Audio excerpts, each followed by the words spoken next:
Ya, selamat sore semuanya. Ini sudah Selamat sore, Pak. ya, terima kasih Sore. sudah hadir tepat waktu ya. Mungkin semuanya sudah masuk. Baik, untuk semester ini ya kita kelas ini adalah untuk kelas mekanika fluida. Kalau dulu namanya mekanika fluida 2 ya. Setelah ada kurikulum baru yang mekanika fluida 1 menjadi fluida dasar, mekanika fluida 2 hanya dinamakan mekanika fluida saja. Tapi kontennya sama ya, pada prinsipnya kontennya tidak banyak berubah. Nah, untuk karena semester ini pembelajaran masih online, jadi kita masih memanfaatkan fasilitas pembelajaran online seperti OJW. Oh ya, saya belum membuat presensi di OJW ya, sampai terlupa. Nanti saya buatkan presensi di OJW, nanti harap diisi. Yang pertama, untuk presensi saya selalu menggunakan yang di OJW ya. Ini sambil jalan akan saya coba buat. Nanti Anda lewat OJW untuk presensi perkuliahan. Kemudian untuk perkuliahan tatap muka atau yang sinkronnya, ini menggunakan Zoom. Ya, kita pakai Zoom untuk perkuliahan tatap mukanya ini. Sedangkan untuk materi, untuk misalkan saya mengirimkan video atau PowerPoint ya, atau buku gitu, nanti saya akan menggunakan Google Classroom. Nah, di linknya Google Classroom sudah saya berikan ya di tadi grup WA ya, di grup WA. Ya, untuk linknya silahkan nanti dibuka, dan sebaiknya Anda menggunakan akun mahasiswa UNS ya, akun UNS HCID, sehingga nanti bisa langsung masuk ke Google Classroom. Kalau tidak pakai akun UNS HCID tidak akan bisa, karena akun Google Classroom yang saya gunakan adalah punya UNS HCID. Kemudian yang lain lagi, fasilitas WA Group ya, itu juga tetap bisa dimanfaatkan ya. Jadi kalau ada yang mau ditanyakan, dikomunikasikan, bisa dengan menggunakan WA Group juga. Ya, semua yang memungkinkan bisa dipakai. Atau Anda mau menggunakan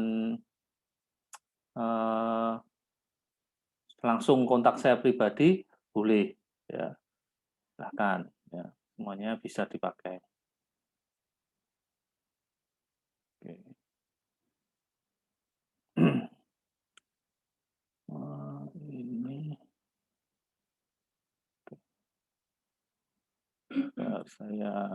Ini saya buka ke absennya biar Anda bisa absen sekalian. Sebentar.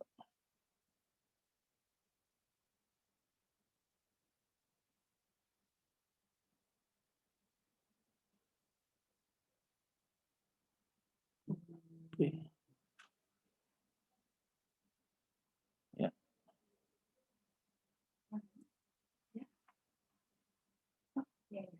Oke, jadi nanti silahkan untuk presensi di UJW sudah saya buka. Jadi nanti waktunya sampai 17.30. Jadi saya buka presensinya sampai 17.30. Jadi silahkan nanti diisi. Kemudian untuk perkuliahan rutin ya, ini ya mungkin kita bicarakan dulu apa yang rule-nya atau aturannya. Jadi saya sekitar paling cepat 5 menit ya, 5 menit sebelum paling cepat 5 menit sebelum perkuliahan dimulai akan saya berikan link perkuliahannya, kelasnya di grup WA ya. Nanti harapannya pada saat jamnya itu tepat sudah bisa mulai. Jadi jam setengah 4 ya, setengah 4 itu kita bisa langsung mulai ya, biar tidak banyak waktu terbuang. Kemudian yang lain lagi mungkin sedikit saya review dari perkuliahan yang semester kemarin untuk di kelas fluida dasar. Saya tidak tahu ya, yang di kelas saya fluida dasar apakah semuanya ikut di kelas ini atau hanya sebagian atau hanya beberapa, saya kurang tahu. Cuma ini saya sampaikan juga, jadi waktu hasil ujian itu saya lihat, hasil ujian UTS maupun UAS itu ya, saya lihat itu yang UAS itu sebenarnya ada satu soal yang dibedakan dari angkanya ya. Angka yang dihitung itu kan ada satu parameter angka itu mengikuti NIM mahasiswa, angka paling belakang di mahasiswa. Sehingga akan sebagian besar akan berbeda meskipun ada yang sama. Nah, yang menjadi agak aneh ya, agak absurd, agak lucu itu bahwa di nomor itu nggak hanya di nomor itu ya, di beberapa hasil ujian saya agak lupa detailnya, apakah di UAS atau di UTS itu seringkali saya banyak menemukan adalah melakukan salahnya itu sama persis. Jadi benernya sama persis, salahnya sama persis. Ya. Sampai ada yang ini sudah jelas kelihatan bahwa tidak paham sama sekali itu sangat kelihatan waktu saya minta untuk menuliskan persamaan Bernoulli misalkan, atau soalnya itu menyangkut dengan persamaan Bernoulli. Nah di atas persamaan Bernoulli-nya nulisnya keliru. Ya di pas nulis pertama ini pakai persamaan Bernoulli ini menuliskan persamaannya salah. Tetapi lucunya begitu masuk ke perhitungan menuliskan persamaan Bernoulli-nya benar. Dan itu tidak hanya 5-6 mahasiswa, enggak. 10 sampai 20-an mahasiswa itu mau melakukan kesalahan yang sama persis. Ya. Itu menjadi aneh ya, tanda kutip itu sangat aneh. Kalau kalau dari awal salah, ya, salah menuliskan persamaan Bernoulli, seharusnya di bawahnya itu akan salah semua. Wong dia tahunya persamaan Bernoulli-nya seperti ini, yang dituliskan di pertama. Ya. Harusnya berikutnya pada saat mengerjakan harusnya salah, tapi lucunya berikutnya benar. Logikanya apa? Logikanya berarti yang dicontoh, yang mastermind-nya, ya, mastermind-nya yang menjadi sumber jawaban itu dia melakukan salah tulis. Dia paham, dia salah tulis cuma pada saat tulis buru-buru, selak diminta teman-temannya untuk contohan, pas menulis yang persamaan pertama kali kurang teliti, ada kesalahan. Tapi pada saat mengerjakan benar. Ya. Sehingga itu nggak nyambung sebenarnya. Ya, atau mungkin saya nggak tahu ya. Tapi intinya adalah semuanya itu mencontoh tanpa menggunakan logikanya ya. Jadi mencontoh hal yang salah dicontoh mentah-mentah. Hal itu sebenarnya menunjukkan bahwa tidak memahami esensi dari persoalan yang dikerjakan. Itu sebenarnya berbahaya ya, berbahaya untuk Anda. Ya untungnya mungkin penilaian tidak hanya dari situ. Dan mungkin saya terlalu lunak ya. Seharusnya kalau saya melihat di awalnya saja salah ya, menuliskan persamaan di awalnya salah, di perhitungannya meskipun benar, tapi dari kronologinya itu sudah jelas salah, seharusnya salah semua. Ya, itu saya tidak ingin hal itu terulang. Jadi saya buka saja, tidak ingin. Itu sebenarnya kalau kalau itu mau saklek ya, mungkin ada saya mau saklek, mau tarik garis yang tegas sekali mana benar mana salah, mana yang ini terindikasi mencontek tidak jujur sama enggak, itu sudah jelas sekali kelihatan gitu ya. Ya.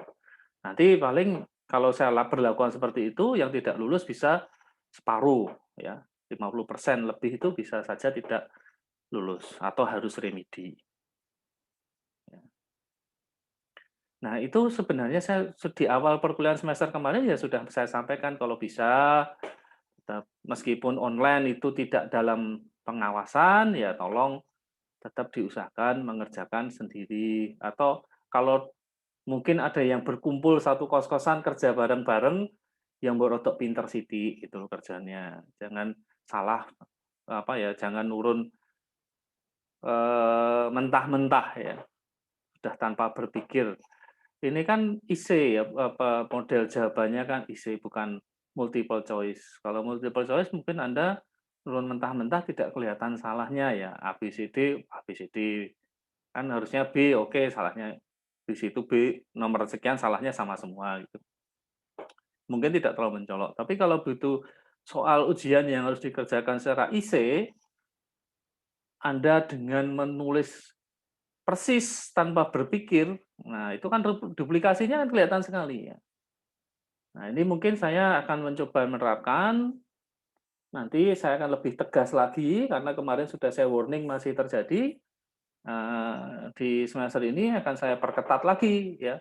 Nanti kalau hasil ujian UTS, UAS itu menunjukkan kesamaan yang luar biasa, ya terpaksa saya tidak tahu siapa sumbernya, ya semuanya mungkin termasuk sumbernya harus saya coret, ya tidak diluluskan. Karena indikasinya tidak betul. Dan kalau sebenarnya aturan yang ada di jurusan, di fakultas, kalau indikasinya itu misalkan UTS atau UAS tidak lulus karena indikasi kecurangan, itu sudah tidak berhak minta remedi. Ya, itu mungkin harus Anda ketahui. Remedi itu hanya diberikan kepada yang memang mengerjakan dengan jujur, ya, mengerjakan dengan benar, mengerjakan dengan jujur, tapi masih ada kurang nilainya, masih ada kesalahan, dia masih berhak mendapatkan remedi. Tetapi kalau indikasi mencontek, ya tidak ada remedi, yang tidak berhak mendapatkan remedi. Itu yang pertama. Ya. Kenapa saya menekankan hal ini? Sudah 2 semester ini dengan metode perkuliahan daring itu, dari sisi IP semester itu memang hasilnya sangat bagus. Ya. Dari sisi IP semester, tidak ada mahasiswa dengan IP semester di bawah 3. Dari PA saya sejumlah berapa ya? Mungkin hampir 10, 20-an, hampir 20 itu, hampir 20 mahasiswa, hampir 15 mahasiswa, tidak ada yang IP semesternya kurang dari 3. Luar biasa itu, prestasi teknik mesin yang mungkin baru terjadi dalam 2 semester terakhir ini. Sebelum-sebelumnya nggak pernah ada ceritanya di teknik mesin. Satu mahasiswa, satu bimbingan saya, satu bimbingan PA saya itu IP semesternya di atas 3 semua, itu nggak ada ceritanya. Biasanya yang di atas 3 itu ya 50 sampai 70% itu sudah bagus sekali. Ya, sisanya mungkin masih IP semesternya di bawah 3. Ini luar biasa ya. Kalau dilihat dari angkanya luar biasa, tetapi harapannya selain angkanya memang kemampuannya ya itu sama dengan angka yang ditunjukkan itu. Ya, bukan hanya angka saja, tapi memang di kemampuan. Jangan sampai nanti di ujian, saat responsi praktikum, ya begitu ditanya yang IPK-nya, kalau ditanya IPK-nya waktu ujian, IPK berapa? Oh, IPK-nya 3,6, 3,7. Ya, kita kan ekspektasi dari penguji kan, wah ini anak ini kumlot ini, bakalan kumlot ini dengan IPK di atas 3,5. Tapi begitu ditanya hal mendasar, tidak bisa, oh berarti ini efek pandemi, efek kuliah daring. Ya. Jadi nilainya IP tinggi itu bukan nilai yang menunjukkan kemampuan sesungguhnya. Ya, itu warning dari saya. Kemudian di semester ini juga saya bisa sewaktu-waktu mengadakan kuis, ya bisa sewaktu-waktu mengadakan kuis. Jadi harap siap, ya waktu-waktu bisa saya lakukan kuis, jadi harap disiapkan dan harus belajar. Ya. Kemudian yang kedua tugas, ya semester kemarin saya memberikan tugas, waktunya sengaja saya paskan sebenarnya. Saya paskan itu karena perkuliahan hanya 40 menit, ya kadang maksimum 1 jam, masih ada waktu sisa 1 jam misalkan. Ya. saya set, oke ini tugas ini kalau dikerjakan harusnya selesai dalam waktu 40 menit, 45 menit. Masih cukup seharusnya, maksimum 1 jam. Tetapi saya diprotes, "Pak, waktunya nggak cukup Pak, tugasnya kita masih ada tugas yang lain," yang segala macam. Padahal sebenarnya kenapa saya buat waktunya mepet, itu adalah agar masing-masing mencoba mengerjakan sendiri. Tidak menunggu salinan dari temannya yang sudah selesai duluan. Jadi di semester ini, kalau saya memberikan tugas, ya waktunya akan saya paskan dengan perkiraan waktu mengerjakan tugas. Karena tugas itu saya buat untuk mengisi sisa waktu perkuliahan, ya karena kita tidak bisa online atau Zoom ini dengan 1 jam, 1-2 jam, ya karena terbatas kuota untuk mahasiswa, sehingga akan saya batasi. Zoom-nya hanya sekitar maksimum 1 jam. Ya. Tapi dengan catatan kadang-kadang, tidak selalu ya, kadang-kadang akan saya berikan tambahan tugas di mana itu harus dikerjakan dengan cepat dan disubmit. Kalau terlambat nilainya akan saya potong drastis. Ya, misalkan saya belum menentukan formulasinya, tapi yang tepat waktu ya akan saya nilai sesuai dengan apa adanya nilai tugasnya itu yang dikerjakan. Tapi kalau lewat dari batas waktunya, nanti meskipun dia dapat 100 dari nilainya 100, tapi lewat batas waktu akan saya potong mungkin hanya tinggal 60%-nya maksimum. Ya, jadi kalau salah ya nilainya terbagi. Tidak akan mendapatkan nilai maksimum. Ya, akan ada pemotongan yang cukup ketat ya, sehingga saya bisa mendapatkan perbedaan ya, gradasi nilai yang sesungguhnya dari kemampuan Anda semua. Tidak semuanya nilainya A semua ya. Karena itu secara alamiah itu distribusi nilai itu akan selalu membentuk distribusi normal, itu secara alamiah. Ya, persentase yang A itu misalkan katakanlah selalu di sekitar mungkin katakanlah 25%, ya. Presentasi yang C itu sekitar 25%, yang tengah itu B itu sekitar 50%. Kira-kira begitu membentuk kurva distribusi normal. Ya, itu ya. Untuk detailnya nanti bisa dilihat di RPS ya, meskipun nanti juga RPS itu tidak, kadang-kadang ada yang di prakteknya ada sedikit perbedaan ya, karena kita mengikuti perkembangan juga. Ya. Ini tugas di sini persentasenya. Ya pada umumnya untuk UTS dan UAS sekitar poinnya itu sekitar 40% ya, maksimum 40%. Ya, UTS 40%, UAS 40%, sisanya adalah untuk tugas dan kuis. Tuh. Nah, itu untuk aturan secara umum untuk aturan perkuliahannya. Ya. Oke. Kemudian untuk materinya, untuk materi perkuliahan mungkin bisa saya buka share screen-nya.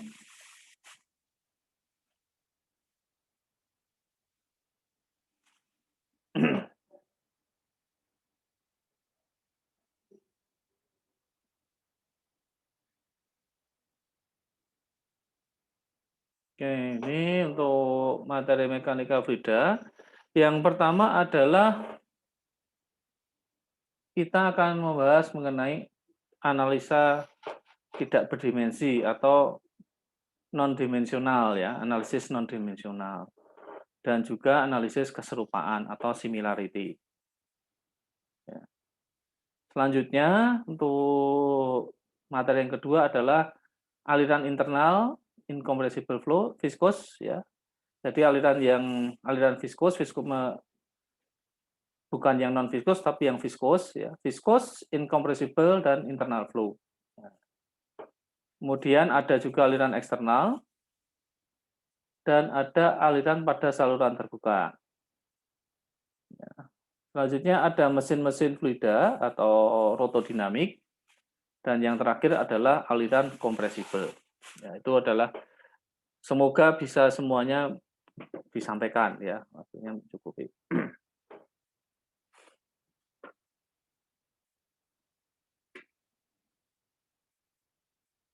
Untuk referensinya, ya, referensinya antara lain ini akan yang dipakai adalah ada Philip Richard ya, Don Silik, Fox McDonald ya. Biasanya dikenal kalau orang McFlu menyebutnya bukunya Fox and McDonald ya. Kemudian yang kedua Anda bisa pakai Munson ya. Munson, Donald F. Young dan Okishi ya. Kemudian yang ketiga adalah yang Senggal Simbala. Ya, tiga-tiganya biasanya saya pakai, ya, saya ambil materi dari masing-masing buku ini, mana yang lebih mudah dicerna, lebih mudah dipahami, ini akan saya ambil dari bukunya. Jadi tiga-tiganya akan saya gunakan. Kalau ada yang lain silahkan. Sebenarnya masih ada buku lain ya, seperti bukunya Philip Gerhardt itu juga ada ya. Philip M. Gerhardt ya, Fluid Mechanics, Fundamentals of Fluid Mechanics itu juga ada.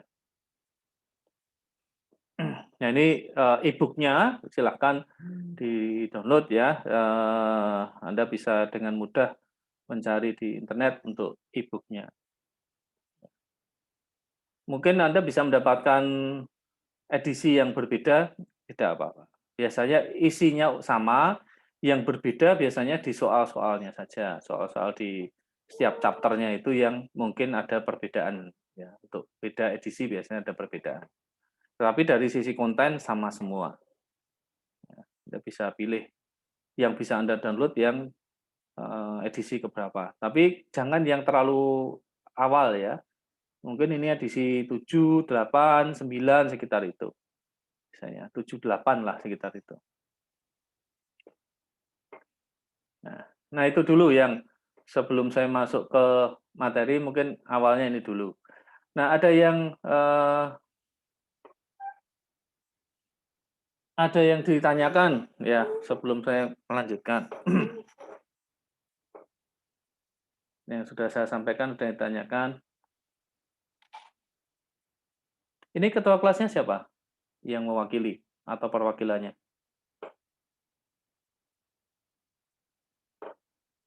Halo? Halo, halo? Halo? Kok sepi? Pak, saya Ya, jadi ketua kelas. siapa? Ini Mas Wisnu, Pak. Wisnu. Ya, Mas Wisnu Dwi Prasetyo ya? Bukan. Iya, Wisnu. Pak. Oh ya, Wisnu Dwi Prasetyo. Ya, nanti berarti kalau ada yang mewakili ya, kalau ada pertanyaan ini yang mungkin kalau masing-masing ada yang mau ditanyakan, disampaikan, bisa dengan Anda wakili. Ada pertanyaan untuk ini, untuk perkuliahan semester ini?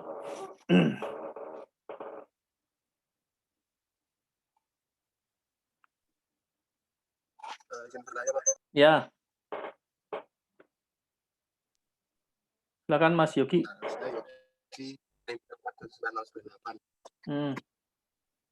Jadi untuk link classroom-nya tadi nggak bisa masuk itu Pak. Sudah pakai WNS-ACD nggak bisa? Sudah. Sudah. Pakai ini aja Pak, kodenya aja, kode angkanya aja nanti di share. Oke, kode angkanya itu ini nih.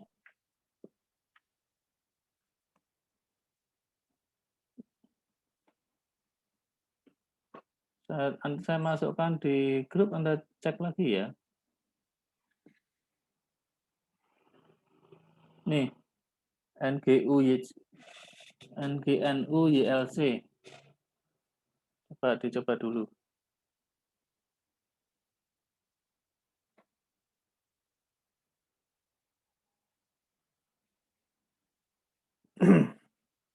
Ada yang lain lagi?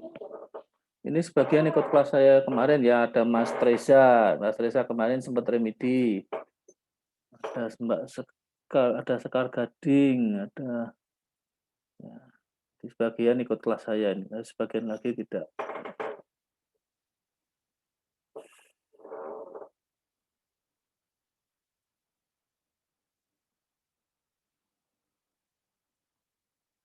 Ada pertanyaan? Kalau enggak, saya mungkin masuk sedikit ke perkuliahan, ya tidak akan terlalu masuk dulu. Untuk awal ini pemanasan dulu lah.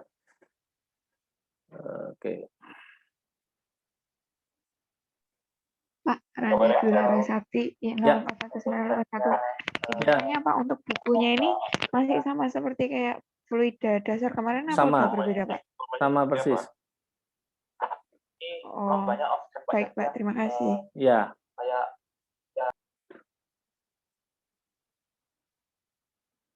Ini kayaknya ada yang kuliah bareng-bareng di satu tempat ya. Oke. Nah, ini saya singgung sedikit ya, untuk awalnya itu adalah kita akan melakukan analisis dimensi atau dimensional analysis, atau kadang-kadang yang disebut non dimensional ya. Kemudian juga similarity atau similaritas atau similitude ya, sama. Adalah konsep untuk membuat analisis ya dimensional. Nah, sebelum ke sana kita mungkin sedikit kembali ke tentang ini ya, tentang satuan, ya, dimensi dan satuan. Jadi Anda harus ingat bahwa kita mengenal adanya satuan di dimensi. Ada satuan dan ada dimensi. Satuan contohnya apa? Ada yang ini enggak? Satuan. Contoh satuan itu apa? Meter. Oke, meter. Apalagi? Second. Detik ya. Ini kan yang hanya satu ya, satu bentuk dimensi ya. Ini mewakili satu bentuk dimensi. Kalau yang satuan yang cukup, yang terdiri dari beberapa dimensi, contohnya?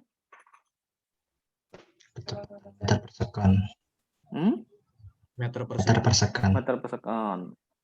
Yang lain lagi, joule ya. Newton. Watt, betul, Newton. Oke. Nah, sekarang apa dimensinya, bedanya satuan dengan dimensi? Ya. Kalau dimensi itu menyatakan menyatakan ukuran dari suatu benda, ya, ukurannya. Ya. Dimensi kalau Anda ditanya, misalkan dimensi dari suatu buah kubus, nah ini punya dimensi kan. Dimensinya apa? Ini dimensinya ini dia adalah 1 meter kali 1 meter ya, misalkan kali 1 meter. Jadi dimensi itu sebenarnya kalau yang dinyatakan dimensi itu tidak ada satuannya ya. Kalau dimensi itu tidak ada satuannya, tapi dia menyatakan ukuran sesuatu benda atau something. Misalkan ukuran dari benda seperti ini, maka dia dinyatakan adalah ukuran panjang L. Kemudian apalagi benda, ada sebuah benda ini juga ya. Benda ini mempunyai dimensi yang mewakili benda ini adalah massa M. Yang lain lagi, kalau benda ini bergerak, ya, maka dia akan punya dimensi waktu T. Ya. Kemudian ada lagi dimensi, kalau Anda bisa melihat panjang, massa, waktu, ya. Apalagi bentuk dimensi?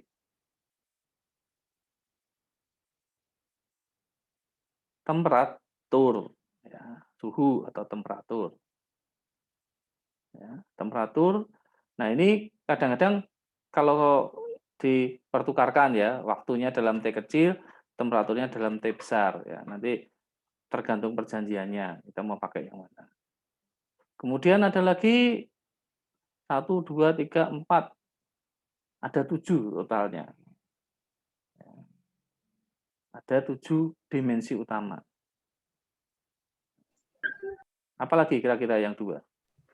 Ada yang Jumlah Intensitas zat, cahaya. Intensitas cahaya. jumlah zat, intensitas cahaya sama jumlah zat. jumlah zat. Jumlah zat. Ini kok kebuka.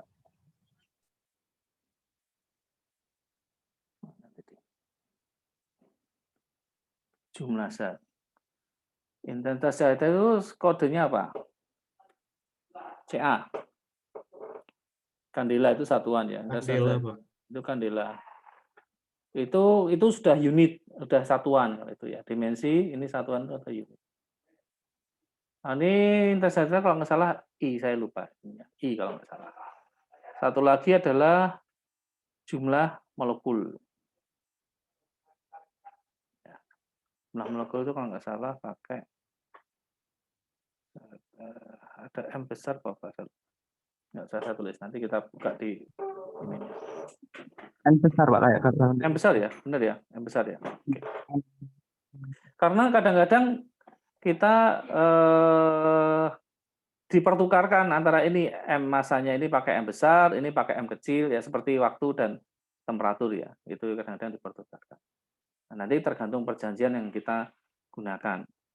Nah, dalam mekanika fluida, dua yang paling banyak kita pakai itu adalah yang ini.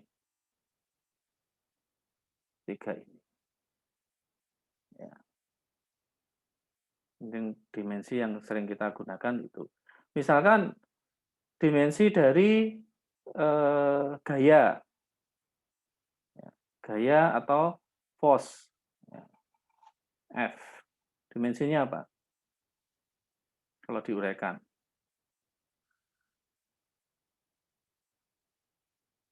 Gaya itu adalah Masa kali percepatan. kali percepatan. Masa kali percepatan. Masa itu ini masa percepatan berarti ini adalah atau sama dengan masa A-nya itu adalah kalau kita tulis satuannya, kita misalkan kita ini kesatuan kilogram, ini satuannya adalah meter per detik kuadrat. Maka dimensinya ini adalah M, ini panjang L, ya. Ini adalah T ya, waktu ml kali T min 2. Nah, ini kalau nggak salah ini yang saya kebalik. Ini M-nya M besar nih malah. Masa itu kita pakai M besar, ini M kecil. Yang biasa dipakai di fluida seperti ini. Ini M L T N2. Nah, ini adalah yang dinamakan sebagai dimensi MLT-2 ini adalah dimensi dari gaya atau force. Sehingga kalau selanjutnya misalkan, saya beri contoh satu lagi, dimensi dari tekanan P. Dimensinya apa? Gaya perluas, Pak. Ini unitnya. Oh, gaya, ya. Oke, ini kan definisinya gaya per luas, per area. Berarti dimensinya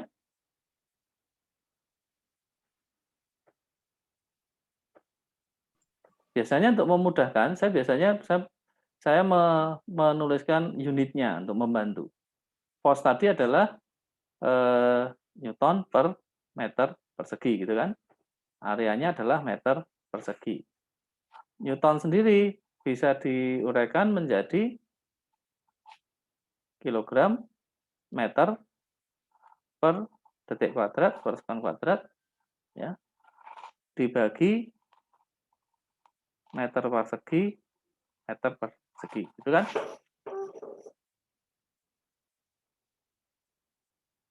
Sorry, ini salah. Newton per meter persegi. Oke. Ini. kilogram meter per detik kuadrat per meter persegi. Ya. Berarti kalau seperti ini, maka dimensinya apa? Kilogram, dimensinya adalah M massa M besar, M besar. besar, Ini L L, L, min 1. nah, ini M ya. Berarti ini hilang toh. Ya, dicoret. Ini Iya, naik. Pak. Sorry, ini naik toh. Ini kan per ini Iya. berarti naik ke atas toh. Fos per ini turun. Oh ya, hilang 1. Tambah tetap bagi. Ya, ini hilang. Ini ya. Berarti L pangkat min min 1, Pak. min 1. min 1, Terus T pangkat T min besar, 2, 2. T min min. T 2. pangkat min 2. Oke. Ini ya. Gampang ya dimensi ya. Nah, jadi Anda sudah memahami yang namanya dimensi. Nah, kenapa toh sekarang alasannya kita harus mempelajari masalah satuan, unit, dimensi. Kemudian nanti akan larinya kan ke, kalau unit itu sebenarnya kan nggak masalahnya, karena unit itu kan banyak sekali ya. Unit ada yang SI, ya, ada yang British, ya, ada satuan British, ada satuan SI, ya, dan yang lain-lain juga ada, perjanjian yang lain juga ada ya. Nah, yang penting di sini, kalau kita membuat suatu analisis sebenarnya nanti kita masuknya adalah analisis dimensional, itu nanti kita akan belajar yang namanya Buckingham P-teorema. P-teorema. P-teorem. Ya, teorema. Gunanya adalah sebenarnya kita untuk mencari salah satunya ya, ini salah satunya untuk menganalisis dimensi itu adalah kita bisa mencari dimensi apa atau faktor apa yang berpengaruh terhadap suatu fenomena. Yang berpengaruh itu sebenarnya apa? Yang berpengaruh terhadap suatu kejadian atau suatu fenomena itu apa? Yang mempengaruhi. Pengaruh utamanya itu apa? Ya, itu contohnya itu. Kemudian yang lain lagi, kita biasanya akan berujung ada yang namanya non-dimensional. Ya. Ada bilangan, nanti kita bisa lari di arah bilangan tidak berdimensi.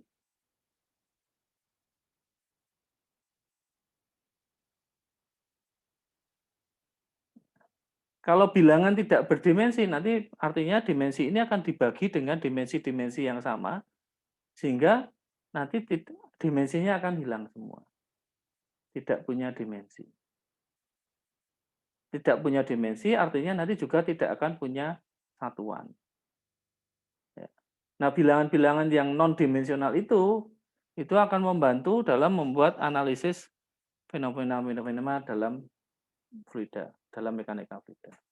Contohnya yang paling umum dikenal, salah satu bilangan tidak berdimensi, bilangan non-dimensional atau tidak berdimensi, itu adalah ini. Apa? RE itu apa? RE atau Reynolds number. Atau bilangan Reynolds.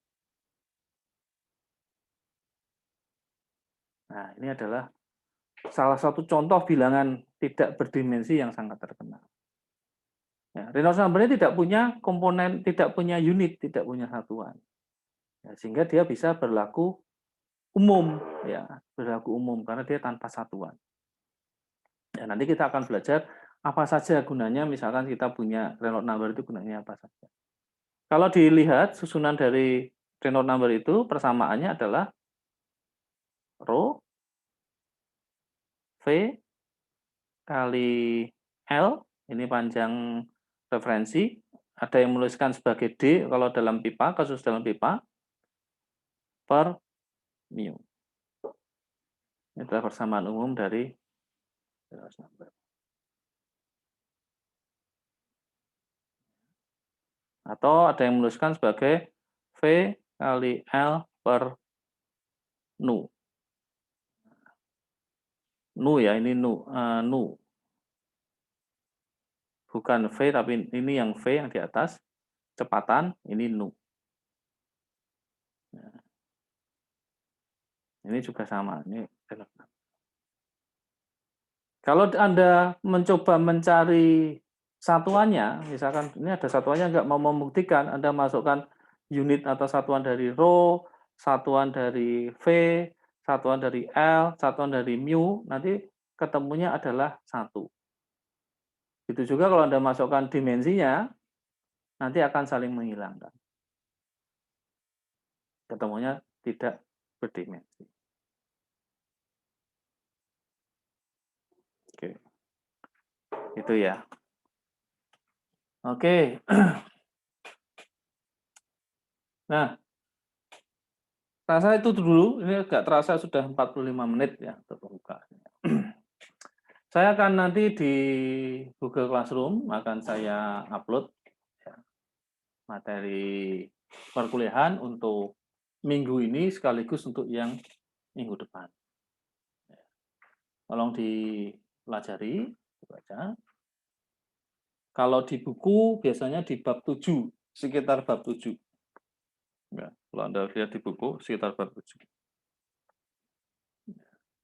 Nanti minggu depan kita akan bahas mungkin lebih lanjut mengenai analisis dimensi ini. Ya.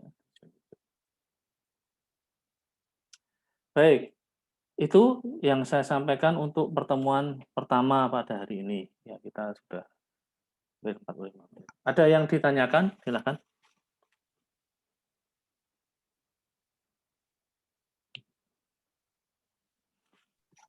Saya belum ada, Pak. Belum ada? Ya, oke. Belum ada. Ya, memang ini masih awal nih, belum ada. Oke. Nanti silakan kalau misalkan ada yang kurang jelas, ada yang mau prosedur atau apa yang mau ditanyakan, bisa di grup WA boleh, atau diwakili ketuanya langsung ke pribadi ke saya, WA pribadi ke saya juga boleh. Saya harap semua jalur komunikasi yang memungkinkan digunakan ya, untuk misalkan nanti diskusi, kalau diskusi mungkin saya akan menggunakan Google Classroom untuk sarana diskusi supaya semuanya bisa terekam. Baik, saya rasa cukup untuk pertemuan pertama kali ini. Kita sudah pembukaan dulu, nanti minggu depan kita langsung masuk ke materi. Nanti akan saya lebih percepat lagi menyampaikan materi. Baik, terima kasih atas kehadiran semuanya pada pertemuan pertama pada hari ini. Selamat sore, saya harap tetap menjaga kesehatan masing-masing. Selamat beraktivitas kembali, ya. Sampai ketemu di pertemuan minggu depan. Selamat sore, ya. Saya tutup untuk pertemuan hari ini. Terima kasih. Sore, Pak. Sore, Terima kasih. Selamat sore, Pak. Selamat sore, Pak. Terima kasih. Terima kasih, Pak. Yuk.